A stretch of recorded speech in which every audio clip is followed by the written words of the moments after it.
Want to know the fastest way to speed up the sales process? Get the people who already love you to refer their friends. These clients often come in ready to buy before asking what you charge. It's kind of like that. Take my money, please. John Jantsch, who wrote the best selling book, The Referral Engine, is here. We're going to share 6 ways to double your referrals no matter what industry you're in. Unless you've already built a culture of getting referrals in your business, you're going to get a lot out of this conversation. Let's jump into it. There's no wrong way to be an entrepreneur, and that's the dirty little secret the business gurus don't want you to know. They want you to do things their way, but their way may not be your way. The key to success is finding the strategies that work best for you. Welcome to the 6 Ways with Jerry Potter. Welcome to episode number 36 of the 6 Ways. Every week we bring on a smart, innovative guest that is thriving in their field of expertise to share their best tips with the rest of us so we can all achieve our entrepreneurial goals, because I truly believe we all do better when we all do better. My name is Jerry Potter. Yes, it rhymes with the boy wizard. I'm also the founder of 5 Minute Social Media and the Social Media Leads Lab. And my guest today is John Jantsch, brilliant marketer and author of the best-selling books Duct Tape Marketing and the Referral Engine, Teaching Your Business to Market Itself, which is an excellent subtitle, by the way. John and I both spoke at Social Media Marketing World this year, and I'm so excited to have him on the show. Welcome, John. Hey, thanks for having me, Jerry. Good to see you again. So you once defined marketing as getting someone who has a need to know, like, and trust you, which I love because it simplifies the goal so much. But more importantly, a strong referral can make someone know, like, and trust you almost immediately.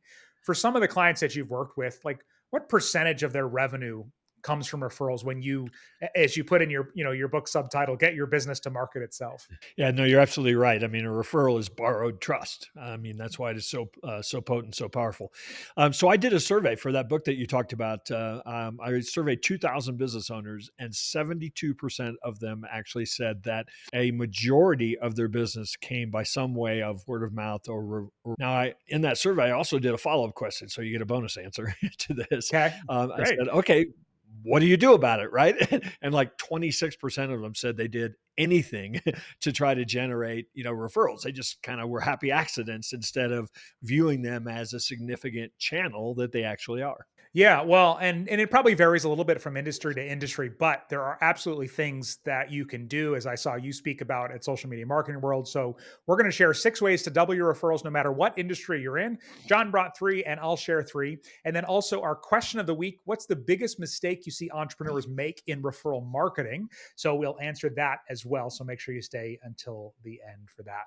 All right, 6 ways to double your referrals no matter what industry you're in. John, you're up first. What do you got? So this was one that I like to call tangible offers. And so the idea behind this is that, a lot of times referrals happen because, I'm having lunch with my buddy and he goes, I need XYZ, right? So like the event happens and I think, oh, okay, I know somebody that I might be able to refer you to. But a lot of times we're not in control of any of those. I mean, they happen when they happen. And so one of the things I've done with a lot of clients over the years is just, part of the game here is staying top of mind. I'm out here, love referrals, you love us, remember us. And so the idea behind a tangible offer is that once a quarter, whatever you want to do, you send out to all your clients, say, I'll just make up an example, $100 gift certificate saying, hey, you've been a great client. We want to give you something that you can give to a friend, neighbor, or colleague so that they'll be able to get this discount, that you've made available to them. Oh, and by the way, for any of these that come back, we'll offer you whatever, some tangible thing as well. So that was just an example off the top of my head. But the idea behind the mechanics of this is that you're giving somebody, instead of them saying, hey, refer us, you're giving them something that just makes it real easy. Here, walk across the neighbor to the fence.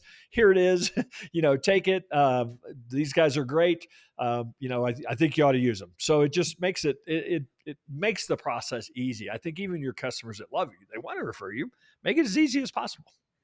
I love the double incentive because so often, we just kind of say, hey, tell other people that tell other people about us, please refer us. But the average person is not a salesperson. And even as a marketer, I don't know how to market your refrigeration repair business necessarily or whatever it might be. So I love that. And what's so key about that too is a lot of times people feel a little bit uncomfortable saying, Jerry, you should hire these people because I get something, as opposed to here is something, and oh yeah, I get a little something too. Yeah. Love that. All right. Next up, number two, 6 ways to double your referrals no matter what industry you're in. And that is, I love to create a storyline around referrals from your very first contact with somebody. Yeah.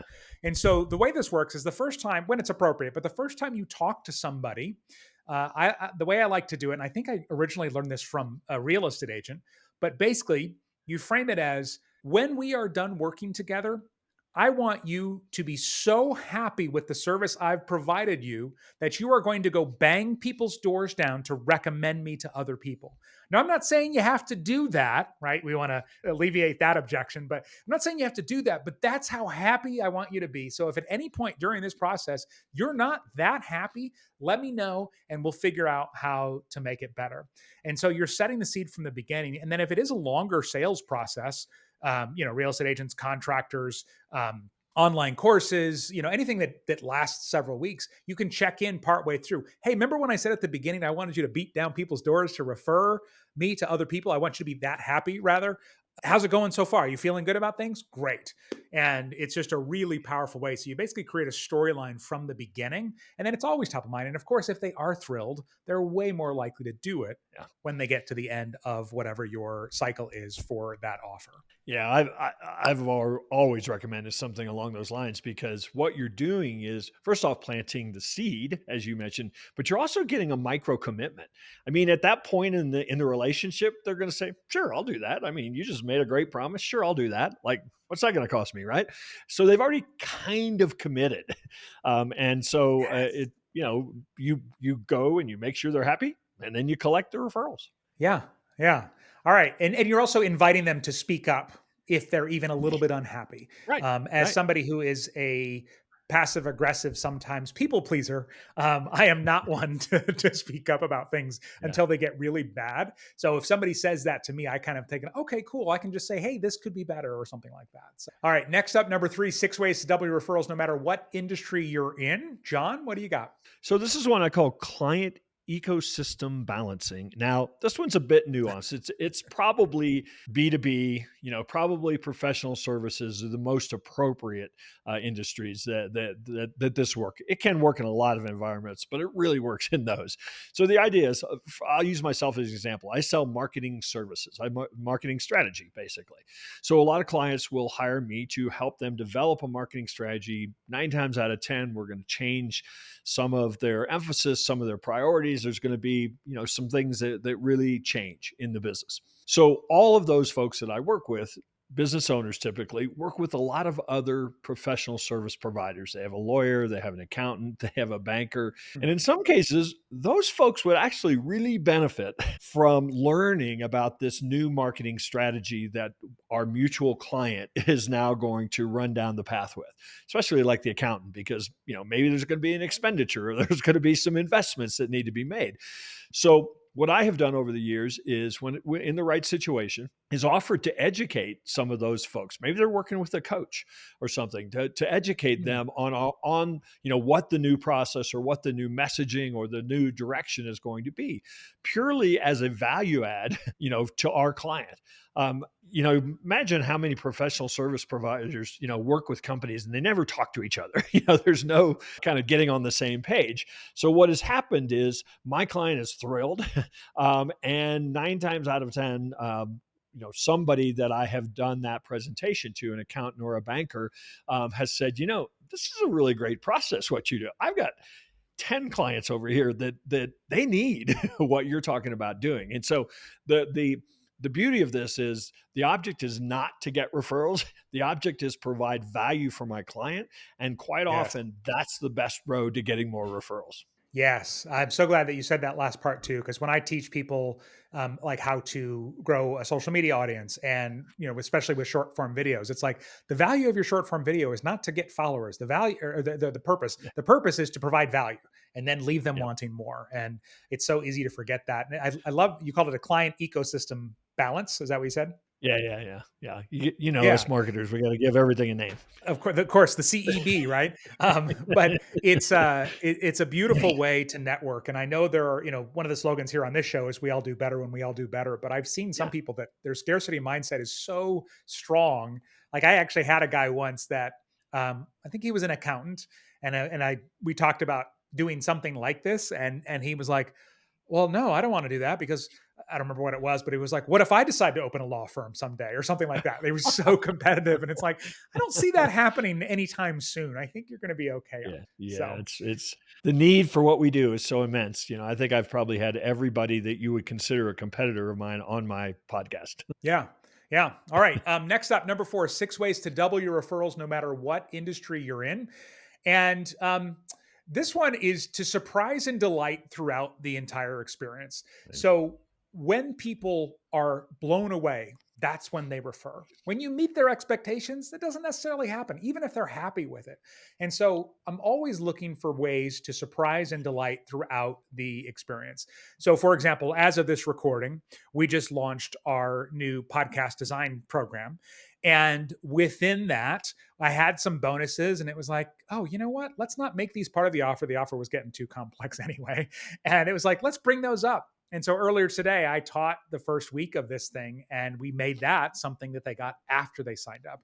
It also keeps the excitement level high throughout their experience. So if you're a contractor, you're working on somebody's house or courses or an agency or anything like that, you can have these things that keep coming up. When you surprise and delight and you do the unexpected, I think the potential for referral goes way, way up. Has that been your experience too, John? Yeah, absolutely. I mean, people are wired to talk about experiences that surprise them. So if you do that, you exceed their expectations. Just the mere fact that they're going to go and talk about it and tell people, they may not even see that as a referral, but other people will. Yeah. I actually have a friend who he actually builds his lead magnets or freebies to get people to join his email list in this way. So it's not just necessarily paid things. He calls them FTs, unbelievably valuable free things. And so while everybody else is giving out a PDF, he's giving out a PDF with a video and a audio recording and all these different things. And his experience has been, once somebody gets that, they're so blown away that they tell all their friends about it, and it's just Yeah. free lead generation in that way. So, Yeah. yeah. All right. Next up, number 5, 6 ways to double your referrals no matter what industry you're in. John, what do you got? Well, so a lot of times when we think about referrals, we think about our clients. I mean, it makes sense. They know how brilliant we are. They've experienced what it is to like to work with us, but they may know 3 or 4 people that they could refer. And often the right strategic partner, another business that has, not a competitor, but has your same ideal client as their target as well, they might be able to refer or introduce you or put you in front of hundreds of folks. So one of the things that we teach is building a strategic partner network. And so again, the idea is I'm going to go out there and I'm going to find the best of class providers for other things that I know my clients are going to need, with Mm. the original mindset of, hey, when they ask me, know any good accountants, know any good lawyers, whatever it might be, that I can say, yes, I do. And this person will take care of you. I have full trust they're going to take care of you. Now, what's going to happen is, if you go out and you actively recruit that best of class, and you start looking for ways to do things together to develop a relationship, you have them on your podcast, you do a video interview, maybe you think about doing a webinar together, maybe you offer to do a presentation for their audience. You start doing some things to build that relationship. What's going to happen is that they are going to naturally think of you, and likewise, probably you'll think of them when the need does arise to make a referral. So actively working on that strategic partner network. I have clients that we've shown how to do this, that's really become the primary source of all of their leads, all of their business is through folks who say, nope, you got to work with Jerry. Just go over here right now. Don't pass go. Start working with them. And that type of it's not something that you think, who could refer business to me? Again, it's the idea of, if I have this best of class team, I will provide more value to my clients. Oh, and by the way, us working together is just going to turn into leads coming when it's appropriate. I want to reemphasize one thing that you said quickly was building this best in class network. Because obviously, if you start referring the wrong people, Sure. that's going to have a complete opposite negative, effect as well. So, yeah, Yeah. because And I my, sometimes I get asked for referrals. I'm like, I don't know anybody that does that I can vouch for. Yeah. And one of my favorite ways to find those people is ask your clients. They know, they have people they work with. And in many cases can maybe tell you, oh, this person is amazing. I love this person. Well, now you've got a mutual connection.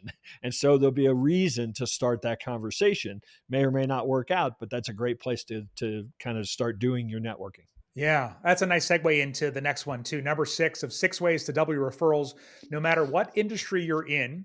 And this is a little bit different, but basically openly share your values in your marketing and Mm, in your business. So there have been numerous studies about how people will spend more money with a company that is aligned with their values than one that doesn't. And younger generations are even more, doing this even more. And yeah. so this is kind of the future, the way that I look at it.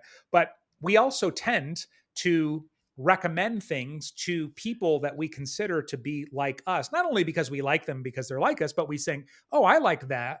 And they're like me. So they'll like it, whether it's a movie or a business, right? And Right. so I think when you share your values in a big way and you make sure that your clients are aware of your values, it's more likely to trigger that thing in their brain where they go, oh, I know somebody else like this that would like this person. Just a quick example. I adore my accountant, randomly enough. And her emails were so good. And my dad and I share a lot of values. So I started forwarding her emails to him. He subscribed to her email list because he was like, oh, yep, we're on the same page here. He's not a client or anything like that.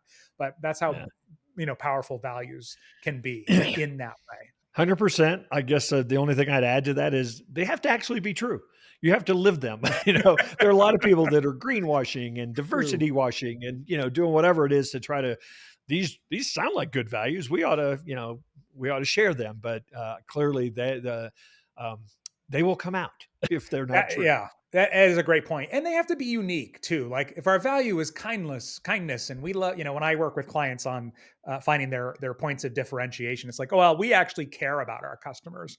And it's like, okay, well, I don't think your competitor is going to say they don't care about their customers, so we got to come up with Yeah, something more specific here. yeah, So, we provide good um, service. yes. All right. Our question of the week: what is the biggest mistake you see entrepreneurs make in referral marketing? Coming up here in just a second. But word of mouth is the number one way that new people discover and grow their businesses from the show. So if you found something valuable on this, tell someone else who would benefit too. Speaking of referrals, because we all do better when we all do better. And thank you to everyone who has shared the show in this past week. We love seeing it grow. All right. The question of the week: what is the biggest mistake you see entrepreneurs make in referral marketing? John, I'll let you chime in on this first. Well, I feel like the whole show's been about the biggest mistake in some ways, and that is that not viewing it as a channel. Like we have to be on Facebook, and we have to be doing YouTube, and and referrals should be seen just as equal. That channel that you have Mm, 2 or 3 or 4 campaigns or tactics going at all times that just make sure that everybody is experiencing that referral, or at least that ask or that opportunity, like you would in just any channel that you're working on. I love that. So yeah, instead of going, okay, we're going to grow on YouTube, and then let's sprinkle some referrals in. Referrals can be its Right. own thing. 100%. Yeah. Okay. I think the biggest mistake entrepreneurs make in referral marketing is not talking about it enough, not asking about it enough, not bringing it up. And I know sometimes it feels weird to Yeah. tell people or ask people, hey, can you refer and things like that. But all you have to do sometimes is just thank people for referring you. And you can be specific or you can be vague and broad, generically, but that seeds that idea all the time. And so it's a Yeah. very endearing, humble way to ask for referrals without actually asking for referrals, in my experience. Well, and I tell you the other thing it does is the person that looks at it and goes, well, other people are referring them. I guess it may be okay. Yeah. Yeah. A little bit of social proof in there. So, all right. Exactly. If you Yeah. want to take a deeper dive into anything we talked about today, go to the sixways.com/34. If you want to connect with John, we'll include his social media links in the episode notes. And I do encourage you to get his book, The Referral Engine, Teaching Your Business to Market Itself, because who wouldn't want that? You can find it wherever books are sold, or we'll link to it in the episode notes as well. And if you enjoyed this episode and you want to binge some more, 2 more listener favorites that are kind of related. Episode 33, 6 ways entrepreneurs can use anticipation marketing like Hollywood does, as well as episode 27, 6 ways local businesses can get more visibility on social media. Links in the episode notes wherever you are watching or listening. Remember, we all do better when we all do better. So keep helping each other out. And John, thank you so much for being on the show today. My pleasure.